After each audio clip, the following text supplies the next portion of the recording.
Hi, students. Let's get started with the subject Hindi स्पर्श chapter 2 Everest मेरी शिखर यात्रा। Everest अभियान दल 7 मार्च को दिल्ली से काठमांडू के लिए हवाई जहाज चल दिया।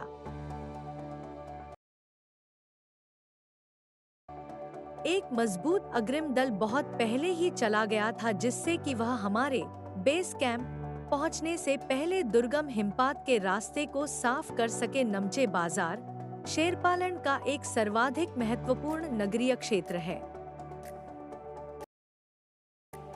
अधिकांश शेरपा इसी स्थान तथा यहीं के आसपास के गांवों के होते। यह नमचे बाजार ही था जहां से मैंने सर्वप्रथम एवरेस्ट को निहारा, जो नेपाली में सागरमाथा के नाम से प्रसिद्ध है। मुझे यह नाम अच्छा लगा। एवरेस्ट की तरफ गौर से देखते हुए मैंने एक भारी बर्फ का बड़ा फूल प्लूम देखा, जो पर्वत शिखर पर लहराता एक ध्वज सा लग रहा था। मुझे बताया गया कि यह दृश्य शिखर की ऊपरी सतह के आसपास 150 किलोमीटर अथवा इससे भी अधिक की गति से हवा चलने के कारण बनता था, क्योंकि तेज हवा सूखा बर्फ पर्वत पर उड़ता रहता था। बर्फ का यह ध्वज 10 किलोमीटर या इससे भी लंबा हो सकता था। शिखर पर जाने वाले प्रत्येक व्यक्ति को दक्षिण पूर्वी पहाड़ी पर इन तूफानों को झेलना पड़ता था, विशेषकर खराब मौसम में।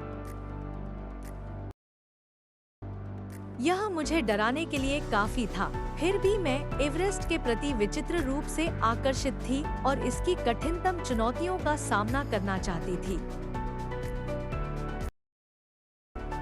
जब हम 26 मार्च को पेरिच पहुंचे, हमें हिमस्खलन के कारण हुई एक शेरपा कुली की मृत्यु का दुखद समाचार मिला।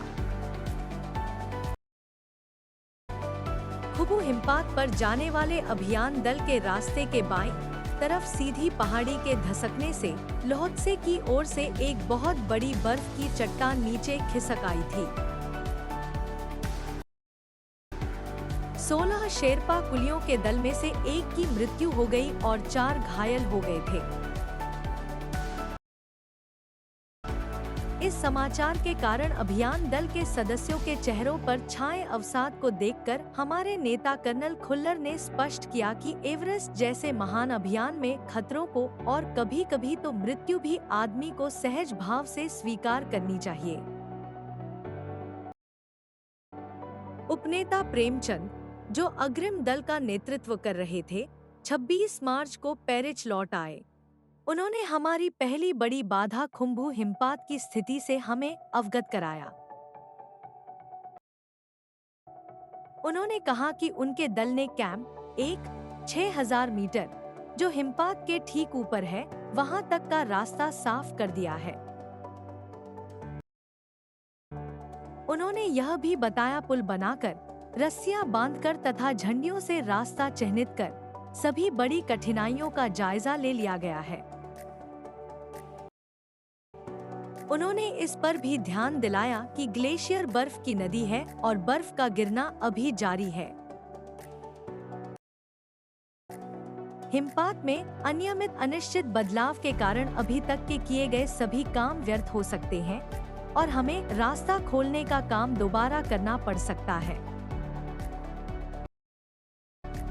बेस कैंप में पहुंचने से पहले हमें एक और मृत्यु की खबर मिली। जलवायु अनुकूल न होने के कारण एक रसोई सहायक की मृत्यु हो गई थी। निश्चित रूप से हम आशाजनक स्थिति में नहीं चल रहे थे। एवरेस्ट शिखर को मैंने पहले 2 बार देखा था, लेकिन एक दूरी से।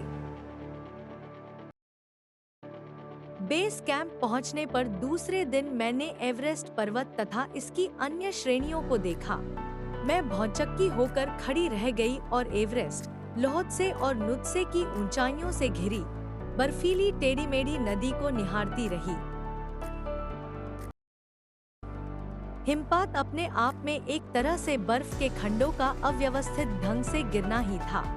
हमें बताया गया कि ग्लेशियर के बहने से अक्सर बर्फ में हलचल हो जाती थी। जिससे बड़ी बड़ी बर्फ की चट्टानें तत्काल गिर जाया करती थी और अन्य कारणों से भी अचानक प्राय खतरनाक स्थिति धारण कर लेती थी। सीधे धरातल पर दरार पड़ने का विचार और इस दरार का गहरे चौड़े हिम विदर में बदल जाने का मात्र ख्याल ही बहुत डरावना था।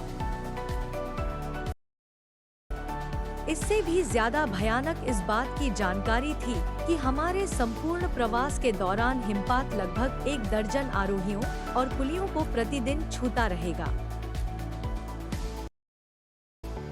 दूसरे दिन नए आने वाले अपने अधिकांश सामान को हम हिमपात के आधे रास्ते तक ले गए। डॉ.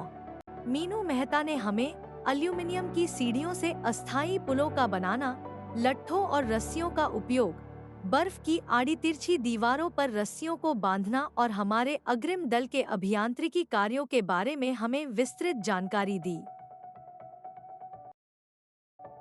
तीसरा दिन हिमपात से कैंप 1 तक सामान ढोकर चढ़ाई का अभ्यास करने के लिए निश्चित था। रीता, गोम्बू तथा मैं साथ चढ़ रहे थे। हमारे पास एक वॉकी टॉकी था जिससे हम अपने हर कदम की जानकारी बेस कैंप पर दे रहे थे। कर्नल खुल्लर उस समय खुश हुए जब हमने उन्हें अपने पहुंचने की सूचना दी, क्योंकि कैंपेक पर पहुंचने वाली केवल हम 2 ही महिलाएं थीं। अंगदोर्जी, लोपसांग और गगन बिस्सा अंततः साउथ कोल पहुंच गए और 29 अप्रैल को 7,900 मीटर पर उन्होंने कैंप 4 लगाया। यह संतोषजनक प्रगति थी। जब अप्रैल में मैं बेस कैंप में थी, तेंजिंग अपनी सबसे छोटी सुपुत्री डेकी के साथ हमारे पास आए थे। उन्होंने इस बात पर विशेष महत्व दिया कि दल के प्रत्येक सदस्य और प्रत्येक शेरपा कुली से बातचीत की जाए। जब मेरी बारी आई, मैंने अपना परिचय यह कहकर दिया कि मैं बिल्कुल ही नौसिखिया हूँ और एवरेस्ट मेरा पहला अभियान है। तेंजिंग हंसे और मुझसे कहा कि एवरेस्ट उनके लिए भी पहला अभियान है, लेकिन यह भी स्पष्ट किया कि शिखर पर पहुंचने से पहले उन्हें 7 बार एवरेस्ट पर जाना पड़ा था। फिर अपना हाथ मेरे कंधे पर रखते हुए उन्होंने कहा, तुम एक पक्की पर्वतीय लड़की, तुम्हें तो शिखर पर पहले ही प्रयास में पहुंच जाना चाहिए। मई के 15 से 16 1984 को बुध पूर्णिमा के दिन मैं ल्होत्से की बर्फीली सीधी ढलान पर लगाए गए सुंदर रंगीन नायलॉन के बने तंबू के कैंपतीन में थी। कैंप में 10 और व्यक्ति थे। लोपसांग, तशारिंग मेरे तंबू में थे। एम.डी. शेरपा तथा और 8 अन्य शरीर से मजबूत और ऊंचाइयों में रहने वाले शेरपा दूसरे तंबुओं में थे। मैं गहरी नींद में सोई हुई थी कि रात में 12:30 बजे के लगभग मेरे सिर के पिछले हिस्से में किसी एक सख्त चीज के टकराने से मेरी नींद अचानक खुल गई और साथ ही एक जोरदार धमाका भी हुआ। तभी मुझे महसूस हुआ कि एक ठंडी, बहुत भारी कोई चीज मेरे शरीर पर से मुझे कुचलती हुई चल रही है। मुझे सांस लेने में भी कठिनाई हो रही थी। यह क्या हो गया था? एक लंबा बर्फ का पिंड हमारे कैंप के ठीक ऊपर ल्होत्से ग्लेशियर से टूटकर नीचे आ गिरा था और उसका विशाल हिमपुंज बना गया था। हिमखंडों, बर्फ के टुकड़ों तथा जमी हुई बर्फ के इस विशालकाय ने एक एक्सप्रेस रेलगाड़ी की तेज गति और भीषण गर्जना के साथ सीधी ढलान से नीचे आते हुए हमारे कैंप को तहस-नहस कर दिया। वास्तव में हर व्यक्ति चोट लगी थी। यह एक आश्चर्य था कि किसी की मृत्यु नहीं हुई थी। लोपसांग अपनी स्विस छुरी की मदद से हमारे तंबू का रास्ता साफ करने में सफल हो गए थे और तुरंत ही अत्यंत तेजी से मुझे बचाने की कोशिश में लग गए। थोड़ी सी भी देर का सीधा अर्थ था मृत्यु। बनिब ने हिमपिंडों को मुश्किल से हटाते हुए उन्होंने मेरे चारों तरफ की कड़े जमे बर्फ की खुदाई की और मुझे उस बर्फ की कब्र से निकाल बाहर खींच लाने में सफल हो गए। सुबह तक सारे सुरक्षा दल आ गए थे और 16 मई को प्रातः 8 बजे तक हम प्रायः सभी कैंपदों पर पहुंच गए थे। जिस शेरपा की टांग की हड्डी टूट गई थी, उसे एक खुद के बनाए स्ट्रेचर पर लिटाकर नीचे लाए। हमारे नेता कर्नल खुल्लर के शब्दों में, यह इतनी ऊंचाई पर सुरक्षा कार्य का एक जबरदस्त साहसिक कार्य था। सभी 9 पुरुष सदस्यों को चोटों अथवा टूटी हड्डियों आदि के कारण बेस कैंप में भेजना पड़ा। तभी कर्नल खुल्लर मेरी तरफ मुड़कर कहने लगे, क्या तुम भयभीत थी? जी हाँ। क्या तुम वापस जाना चाहोगी? नहीं, मैंने बिना किसी हिचकिचाहट के उत्तर दिया। जैसे ही मैं साउथ पोल कैंप पहुंची, मैंने अगले दिन की अपनी महत्वपूर्ण चढ़ाई की तैयारी शुरू कर दी। मैंने खाना, कुकिंग गैस तथा कुछ ऑक्सीजन सिलेंडर इकट्ठे किए। जब दोपहर 1:30 बजे बिस्सा आया, उसने मुझे चाय के लिए पानी गर्म करते देखा कि जय और मीनू अभी बहुत पीछे थे। मैं चिंतित थी क्योंकि मुझे अगले दिन उनके साथ ही चढ़ाई करनी थी। वे धीरे धीरे आ रहे थे क्योंकि वे भारी बोझ लेकर और बिना ऑक्सीजन के चल रहे थे। दोपहर बाद मैंने अपने दल के दूसरे सदस्यों की मदद करने और अपने एक थर्मस को जूस से और दूसरे को गर्म चाय से भरने के लिए नीचे जाने का निश्चय किया। मैंने बर्फीली हवा में ही तंबू से बाहर कदम रखा। जैसे ही मैं कैंप से बाहर आ रही थी, मेरी मुलाकात मीनू से हुई कि और जय अभी कुछ थे। मुझे जय जेनेवा स्पर की चोटी के ठीक नीचे मिला। उसने कृतज्ञता पूर्वक चाय वगैरह पी, लेकिन मुझे और आगे जाने से रोकने की कोशिश की। मगर मुझे थोड़ा सा और आगे नीचे उतरने पर मैंने की को देखा। वह मुझे देखकर हक्का बक्का रह गया। तुमने इतनी बड़ी जोखिम क्यों ली बचेंद्री? मैंने उसे दृढ़ता पूर्वक कहा, मैं भी औरों की तरह एक पर्वतारोही हूँ, इसीलिए इस दल में आई हूँ। शारीरिक रूप से मैं ठीक हूँ, इसलिए मुझे अपने दल के सदस्यों की मदद क्यों नहीं करनी चाहिए? की हंसा और उसने पेय पदार्थ से प्यास बुझाई, लेकिन उसने मुझे अपना किट ले जाने नहीं दिया। थोड़ी देर बाद साउथ पोल कैंप से लाटू और बिस्सा हमें मिलने नीचे उतर आए और हम सब साउथ पोल पर जैसी भी सुरक्षा और आराम की जगह उपलब्ध थी, उस पर लौट आए। साउथ पोल पृथ्वी पर बहुत अधिक कठोर जगह के नाम से प्रसिद्ध है। अगले दिन मैं सुबह 4 बजे उठ गई। बर्फ पिघलाया और चाय बनाई।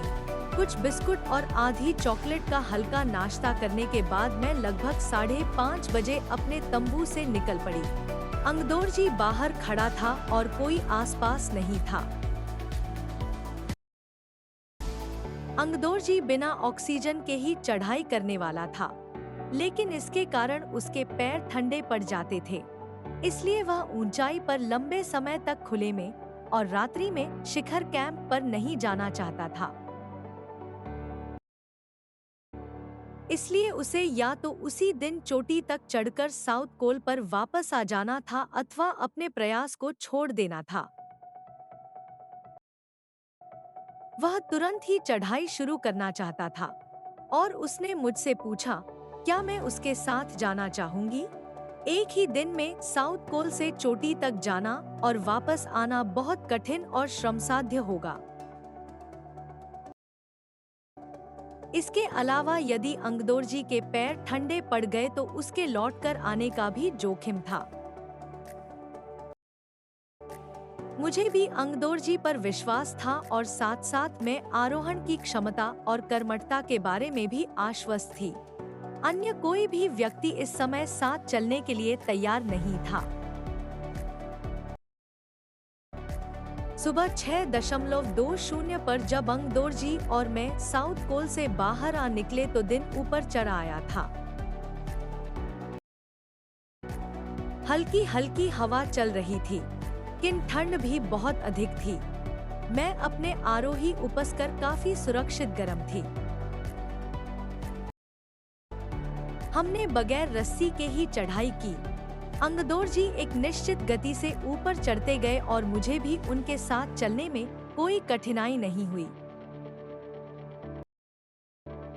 जमे हुए बर्फ की सीधी व ढलाऊ चट्टानें इतनी सख्त और भुरभुरी थी, मानो शीशे की चादरें बिछी हों।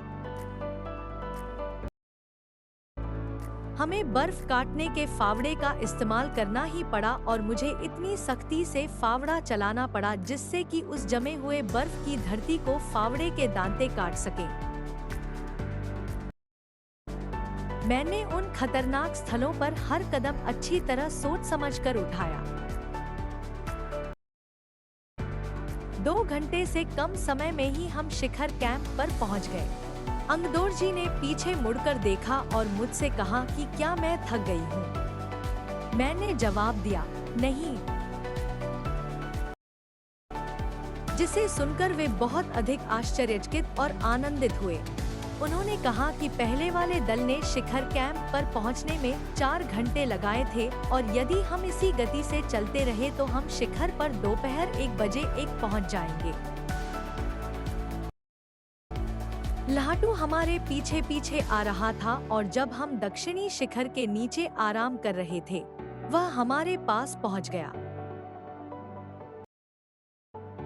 थोड़ी थोड़ी चाय पीने के बाद हमने फिर चढ़ाई शुरू की। लाटू एक नायलॉन की रस्सी लाया था, इसलिए अंगदोर्जी और मैं रस्सी के सहारे चढ़े, जबकि लाटू एक हाथ से रस्सी हुए बीच में चला। उसने रस्सी अपनी सुरक्षा की बजाय हमारे संतुलन के लिए पकड़ी हुई थी। लाटू दिया कि मैं इन ऊंचाइयों के लिए सामान्यतः आवश्यक 4 लीटर ऑक्सीजन की अपेक्षा लगभग 2.5 लीटर ऑक्सीजन प्रति मिनट की दर से लेकर चढ़ रही थी। मेरे रेगुलेटर पर जैसे ही उसने ऑक्सीजन की आपूर्ति बढ़ाई, मुझे महसूस हुआ कि सपाट और कठिन चढ़ाई भी अब आसान लग रही थी। दक्षिणी शिखर के ऊपर हवा की गति बढ़ गई थी। उस ऊंचाई पर तेज हवा झक्कड़ों को चारों तरफ उड़ा रहे थे, जिससे दृश्यता शून्य तक आ गई थी। अनेक बार देखा कि केवल थोड़ी दूर के बाद कोई ऊंची चढ़ाई नहीं है, ढलान एकदम सीधा नीचे चला गया है। मेरी सांस मानो रुक गई थी। मुझे विचार कौंधा की सफलता बहुत नजदीक है। 23 मई 1984 के दिन दोपहर के 1:07 पर मैं एवरेस्ट की चोटी पर खड़ी थी। एवरेस्ट की चोटी पर पहुंचने वाली मैं प्रथम भारतीय महिला थी। एवरेस्ट शंकु की चोटी पर इतनी जगह नहीं थी कि 2 व्यक्ति साथ साथ खड़े हो सके।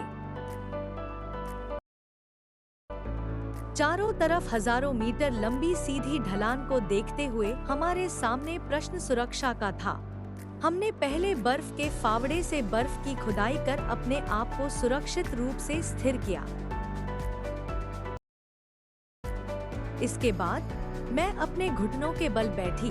बर्फ पर अपने माथे को लगाकर मैंने सागर माथे के ताज का चुंबन लिया। बिना उठे ही मैंने अपने थैले से दुर्गा माँ का चित्र और हनुमान चालीसा निकाला। मैंने इनको अपने साथ लाए लाल कपड़े में लपेटा, छोटी सी पूजा अर्चना की और इनको बर्फ में दबा दिया। आनंद के इस क्षण में मुझे अपने माता पिता का ध्यान आया। जैसे मैं उठी, मैंने अपने हाथ जोड़े और मैं अपने रज्जू नेता अंगदोरजी के प्रति आदर भाव से झुकी। अंगदोरजी जिन्होंने मुझे प्रोत्साहित किया और मुझे लक्ष्य तक पहुंचाया। मैंने उन्हें बिना ऑक्सीजन के एवरेस्ट की दूसरी चढ़ाई चढ़ने पर बधाई भी दी। उन्होंने मुझे गले से लगाया और मेरे कानों में फुसफुसाया, दीदी, तुमने अच्छी चढ़ाई की। मैं बहुत प्रसन्न हूँ। कुछ देर बाद सोनम पुलजर पहुंचे और उन्होंने फोटो लेने शुरू कर दिए। इस समय तक लाटू ने हमारे नेता को एवरेस्ट पर हम चारों के होने की सूचना दे दी थी। तब मेरे हाथ में वॉकी टॉक गया। कर्नल खुल्लर हमारी सफलता से बहुत प्रसन्न थे। मुझे बधाई देते हुए उन्होंने कहा, मैं तुम्हारी इस अनूठी उपलब्धि के लिए तुम्हारे माता पिता को बधाई देना चाहूंगा। वे बोले कि देश को तुम पर गर्व है और अब संसार में वापस जाओगी, जो तुम्हारे अपने पीछे छोड़े हुए संसार से एकदम भिन्न होगा। Thanks for watching.